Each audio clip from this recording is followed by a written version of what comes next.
صرف ایک صورت یاد کی ہوتی ہے. سورہ اخلاص کسی نے یاد کی ہے تو ہر نماز میں اور ہر رکعت میں وہی ایک صورت پڑھتا ہے.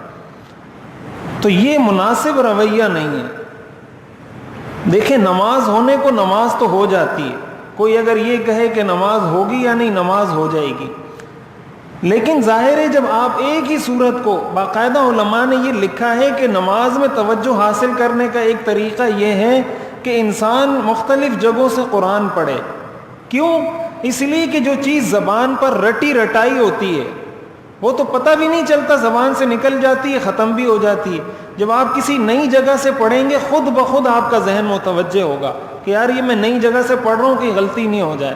جب غلطی نہیں ہو جائے, یہ ڈر پیدا ہوگا تو توجہ اس کے ساتھ خود ہی پیدا ہو جائے گی. تو کوشش کرنی چاہیے کہ آخری 10 صورتیں یاد کر لی جائیں, پھر اس سے بڑھ کر کم از کم آخری ایک پارہ, 30واں پارہ یاد کر لیا جائے. اس کا اہتمام اپنے بچوں کو بھی کروانا چاہیے. پورا قرآن اگر کوئی یاد نہیں کر سکتا, کم از کم ایک پارہ تو وہ یاد کر لے. ایک پارہ یاد نہیں کر سکتا, ایک طریقہ یہ ہے کہ ہر سورت کے آخری 3 آیات یاد کر لیں.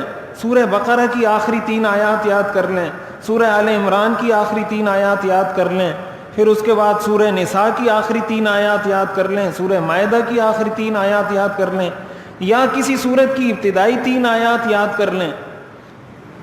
تو 114 صورتیں ہیں. اگر ہر صورت سے آپ 3 آیات بھی یاد کریں گے, آپ کو قرآن کا ایک بہت بڑا حصہ یاد ہو جائے گا.